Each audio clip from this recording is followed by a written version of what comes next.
tonight. Unrest on streets nationwide after anger erupts over the death of George Floyd. Channel it in another way where justice will be served. More than 4,100 people arrested across the country, the latest on protests over the treatment of black people in America. Plus, the Supreme Court turns down a request from California churches, how it could put a pause on reopening houses of worship in the state. All this and more tonight on Faith Nation.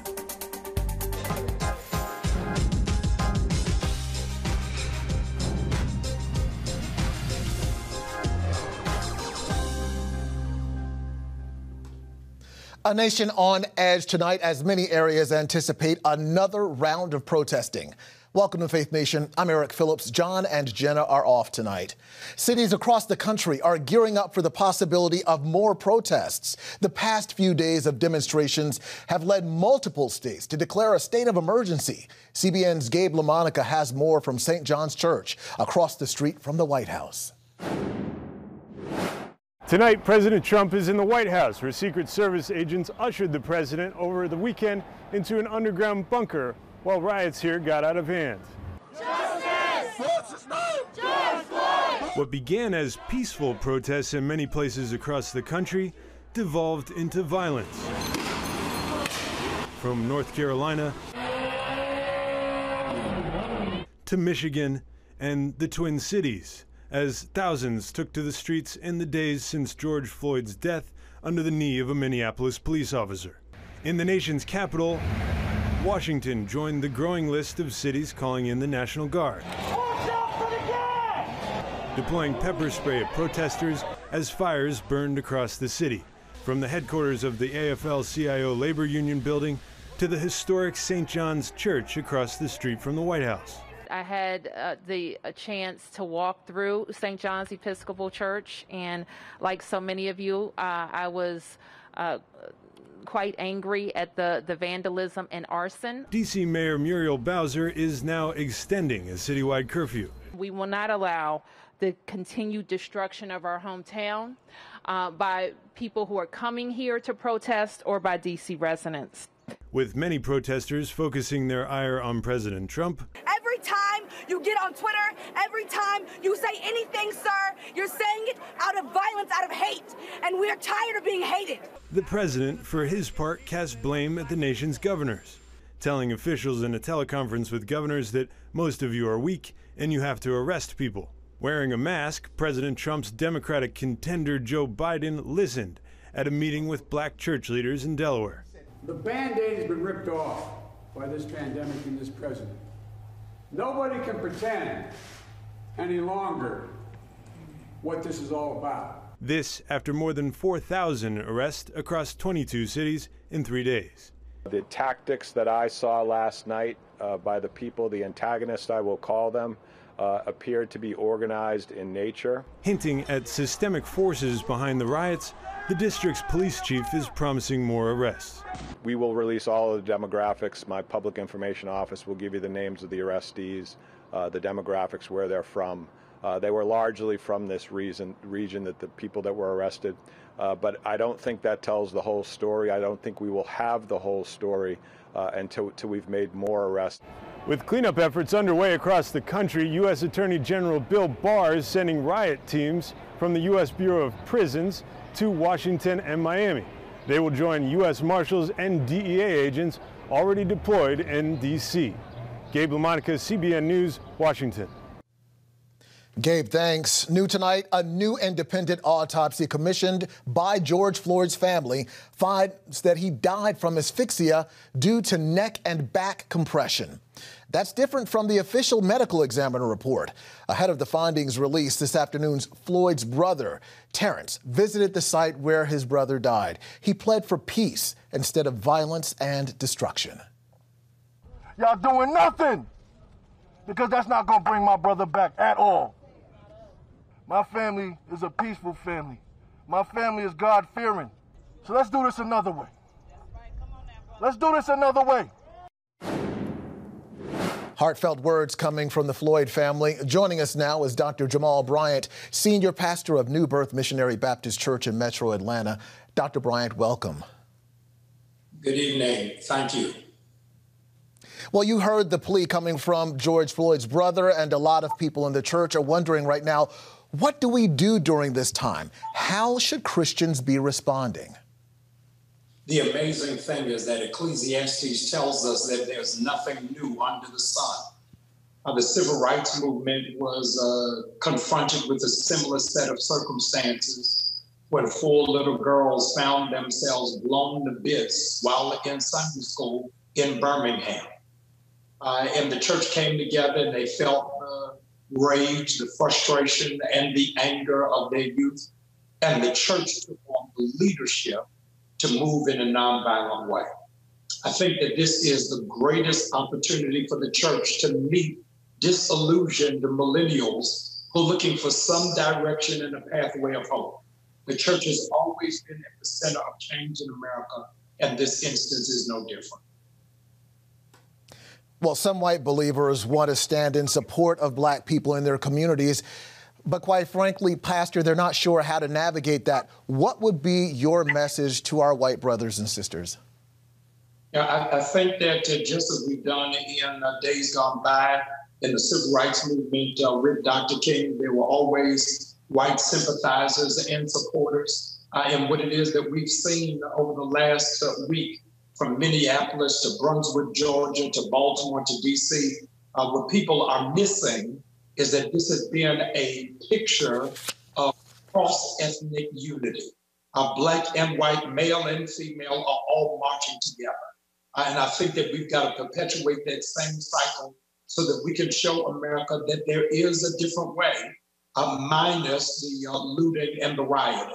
And so I think that they should stand in alignment and agreement. And I charge our Caucasian pastors to echo that same sentiment, to call out the gross injustice against Black people in America, because you can't say that you love Jesus and not fight for justice. Your church there in Metro Atlanta, New Birth, a city that has seen really some destructive protests, particularly over this past weekend. What is the path forward for Atlanta? That we take the phoenix, that we rise from the ashes.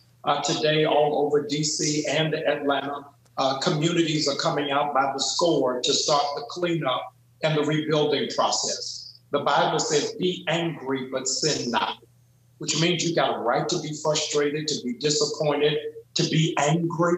But what do we do with it? And with it, that no protest is productive without an ask or a demand. So we've got to ask for national police reform. We've got to make sure all of our young people are registered to vote, as well as that we are informed about the issue. Once we know the ask, it's an easier chart forward. So hypothetically tonight, while we're on this broadcast, if they announce that the other officers are charged, does that then quench it? If we say that the officer in question's charge is elevated from 3rd degree to 1st degree. And so we've got to be clear on what it is that we're asking, because Frederick Douglass said, power concedes nothing without demand. Yeah, and when you talk about anger, that's just one of a flood of emotions being felt right now by a lot of people. Dr. Jamal Bryant in Metro Atlanta, thanks so much for joining us. We appreciate your time. Honored to be here. Thank you for having me. And we will be right back. You're watching Faith Nation on the CBN News Channel.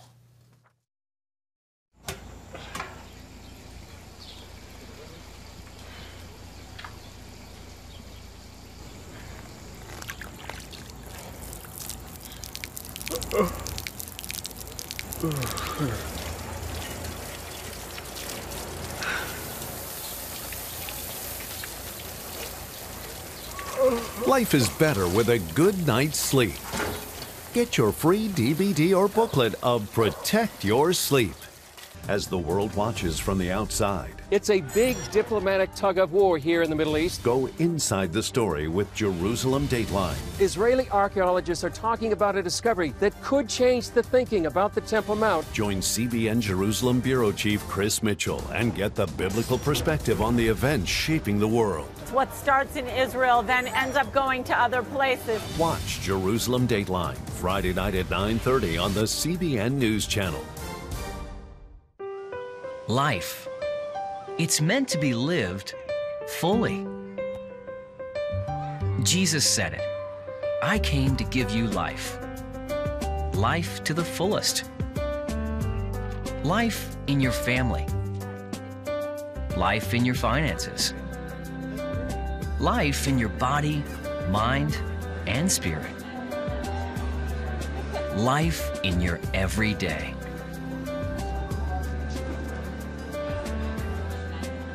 At CBN.com, we're taking what Jesus said seriously. We're here to help you discover life. Life. Live it fully. CBN.com.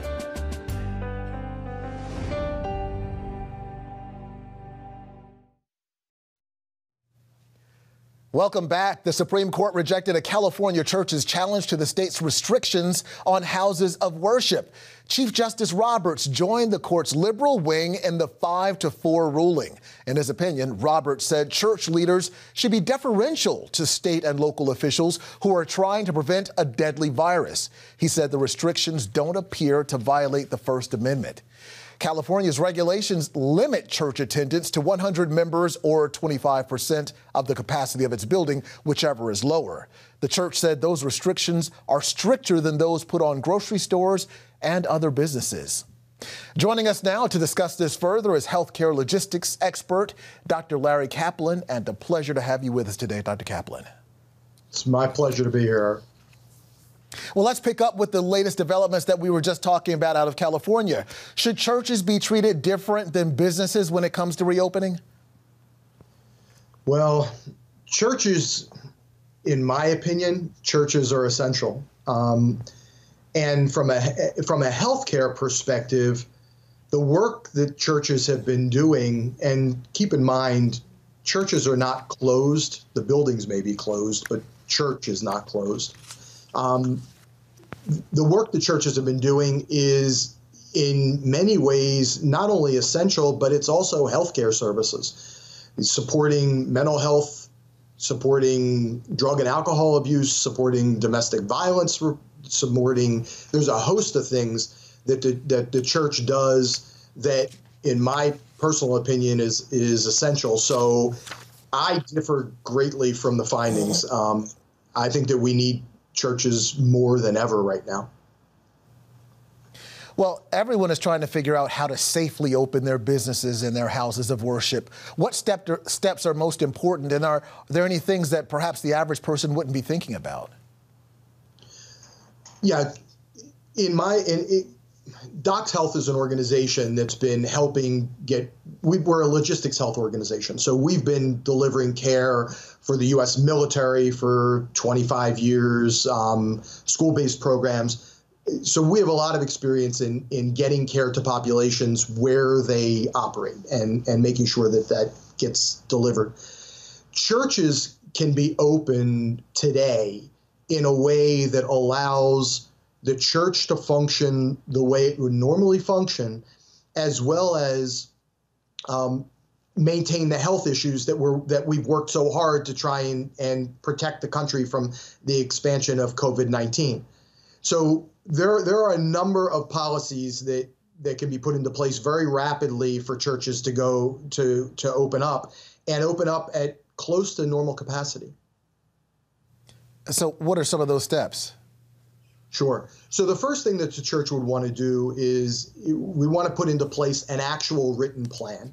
And we want the plan to be available to the parishioners so they understand exactly what's going to happen. What we've instituted in other cases is the parishioners can go onto their mobile devices, onto their computer, and fill out a health survey and a social history survey. That lets the church know that this person doesn't have any symptoms and that they haven't been exposed to anyone who is potentially COVID-19 positive. Because the first thing we want to do is try and keep people who are positive from going to the church in the first place. We want to try and keep it as a safe place from the transmission of infection. The next thing that we do is to do that because churches are there to help people, and you don't want them to find themselves in a situation of harming themselves more than helping them. We got to leave it right there. We're out of time, sir, but thank you so much for your time and for your insights. Okay, thank you very much. Coming up, was racism the driving force behind Planned Parenthood's founder? While some say her own words condemn her. That's coming up next. On October 1st, 1961, history was made when a tiny station began transmitting the first signals of the Christian Broadcasting Network. CBN, the Christian Broadcasting Network. And now, a new era has begun with the all-new CBN News Channel. Just moments ago, the Iron Dome intercepted an incoming rocket right on the Gaza border. Administering in this area, spiritual warfare is definitely involved. A 24/7 news network, bringing you the news you want from a source you can trust. In Kenya, 40% of the medical services are actually provided by these Christian hospitals. Let's talk about the economy. Believers here are joining together to win people to Jesus Christ. All your favorite shows now in one place. Go to CBNNewsChannel.com to find out how to get the CBN News Channel on your TV all day, every day. CBN News.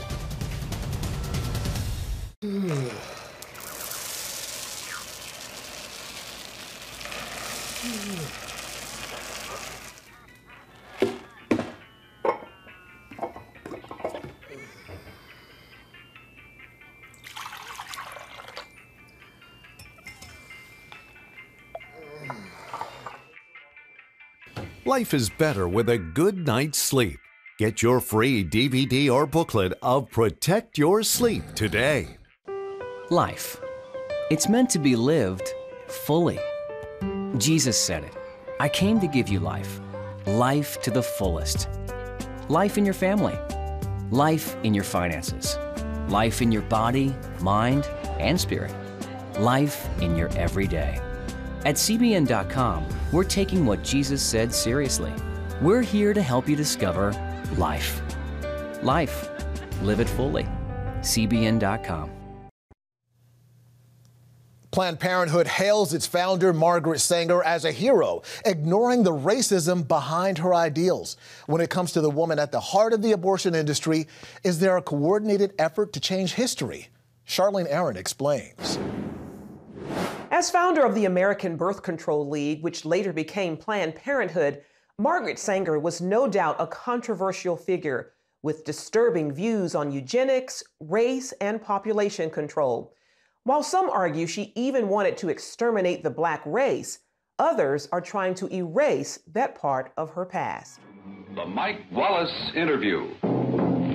In the eyes of some, Margaret Sanger has been a heroine. In the eyes of others, she's been a destructive force. In her own words, Sanger pushed for a society that limited births to those she deemed fit to have children. I think the greatest sin in the world is bringing children into the world that have disease from their parents, that have no chance in the world to be a human being, practically. Delinquents, prisoners, all sorts of things just marked when they're born. In 1916, Sanger opened the country's first birth control clinic. As a member of the American Eugenics Society, she advocated improving the genetic composition of humans through controlled reproduction of different races and classes. She often wrote about the issue in the journal she founded, called the Birth Control Review. In 1919, writing, I personally believe in the sterilization of the feeble-minded, the insane, and the syphilitic. The most urgent problem today is how to limit and discourage the over-fertility of the mentally and physically defective. Many point to a 1923 New York Times interview as proof of Sanger's racist motives, in which she referred to people as weeds, saying, It means the release and cultivation of the better racial elements in our society and the gradual suppression, elimination, and eventual extirpation of defective stocks, those human weeds which threaten the blooming of the finest flowers of American civilization. Hayden Ludwig, an investigative researcher, has extensively studied Sanger's life and writings. She talked about the need for race betterment through controlling these weeds, basically undesirable people. In 1939, after opening another clinic in Harlem, the birth control activists launched the Negro Project, an initiative supported by Black leaders, such as civil rights activist W.E.B. Du Bois. Critics claim the program used the pretense of better health and family planning for poor Blacks in the South as an attempt to limit the Black race. Ludwig says some on the left grapple with Sanger's past and how to interpret her legacy. They know when she writes about human weeds, they know that it's repulsive. They know it's disgusting. The left will never abandon Margaret Sanger because if they do, she's the foundation of so many of their views. Sanger once shared her vision for a preferred race at a women's branch of the Ku Klux Klan, writing in her autobiography, "Always, to me, any aroused group was a good group." Despite those views, liberals praise Sanger's work while ignoring her history. I admire Margaret Sanger enormously. Her courage, her tenacity, her vision. I am really in awe of her. Ryan Baumberger, founder of the Radiance Foundation, says abortion proponents are working to clean up Sanger's past and what she stood for. They have to reinvent her every time they talk about her in order to justify their celebration of her. Former Planned Parenthood Director Abby Johnson says those inside the abortion industry are trained to overlook Sanger's racist views. They give you an answer like, well, I mean, yes, Margaret Sanger was a racist, but everybody was a racist back then. You accept it because she is your hero. And she has to be your hero. You cannot question Planned Parenthood. In 1997, Stephen Mosher of the Population Research Institute wrote about the push to repackage Margaret Sanger in the Wall Street Journal. The reason I call it the repackaging of Margaret Sanger is because after the Nazi regime destroyed the legitimacy of eugenics forever, they then went back and said, oh, she was just an early feminist. She was just an early supporter of family planning. No, she wasn't. Now, she was a supporter of giving IQ tests to people. She was in favor of using those IQ tests to determine who should be sterilized and who should have children. In a response titled The Demonization of Margaret Sanger, Alexander Sanger, her grandson and president of Planned Parenthood at the time, called Mosher's editorial unfair. In the same piece, Esther Katz, director of NYU's Margaret Sanger Papers Project, claimed evidence revealing Sanger did not rationalize her support for birth control on racist grounds, that she never advocated genocidal policies aimed at racial, ethnic, or religious groups, and that she, in fact, believed access to birth control would benefit, not eliminate minority populations. Dr. Katz turned down our request for an interview, although in this article, the editor as public authority interpreting Margaret Sanger, she wrote, by our current highly sensitized standards, some of her attitudes and statements can be construed as racist, elitist, ethnocentric, and not politically correct. In 1942, Margaret Sanger's American Birth Control League became Planned Parenthood, which has moved to fulfill its founders' goals, helped greatly by the Supreme Court decision in Roe v. Wade. Under the veil of secrecy and deception, 60+ million babies have not been born because they were aborted legally since '73. 1/3 of that population belonged to the African American community. A frightening and telling number given blacks make up only 13% of the U.S. population. Dan Gaynor of the Media Research Center says that Sanger's true mission remains alive and well throughout today's abortion industry. Look at the maps. See where the abortion facilities are. They are near places where people are marginalized, people are poor, people are minority, and that's their target market. Generation after generation, we have built a better world for our daughters. Because of allies in the media and academia, Gaynor also points out how speech from conservatives and others about Sanger's past, Planned Parenthood practices, and abortion is often classified as hate speech. There is nothing as close to a sacrament in the media as abortion.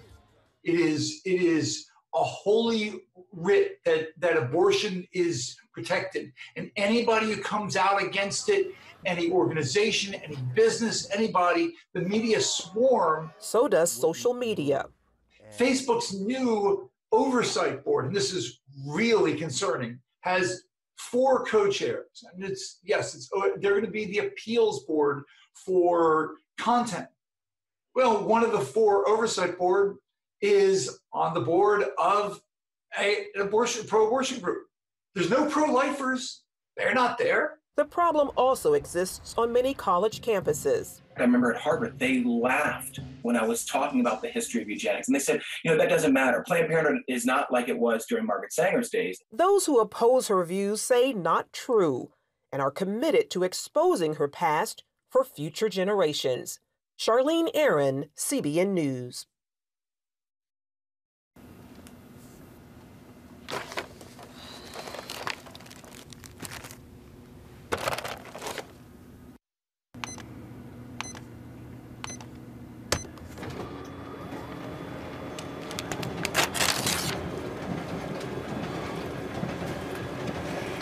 Life is better with a good night's sleep. Get your free DVD or booklet of Protect Your Sleep today. I'm Ephraim Graham, and this is Studio 5. Cruise with me as I discover the good things happening in the world of music, sports, television, and movies. The fact that Ryan Coogler was going to be directing the film, I knew that something special was going to happen. We'll chat with artists at the forefront of entertainment and explore the connection between popular culture and faith. I asked my pastor, I said, well, does that mean I'm supposed to be a preacher? He says, well, no, you already have a pulpit. Watch Studio 5, Wednesday night at 9:30.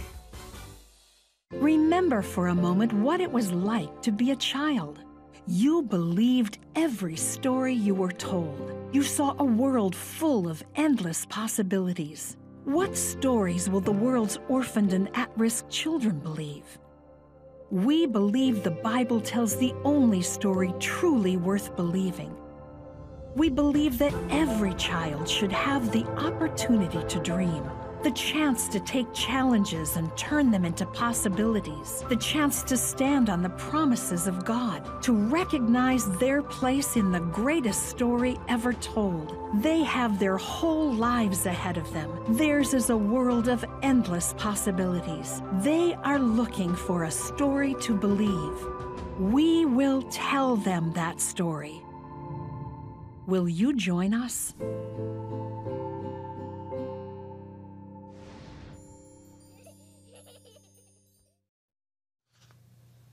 Finally tonight, a first for America in space. SpaceX lifted off Saturday, becoming the first to send astronauts to orbit Earth in a commercial spaceship. Test pilots Doug Hurley and Bob Behnken docked at the International Space Station on Sunday. Soon going to space will be as common as going to the airport and catching a flight. That'll do it for us tonight. We'll see you back here tomorrow night. Until then, have a great evening.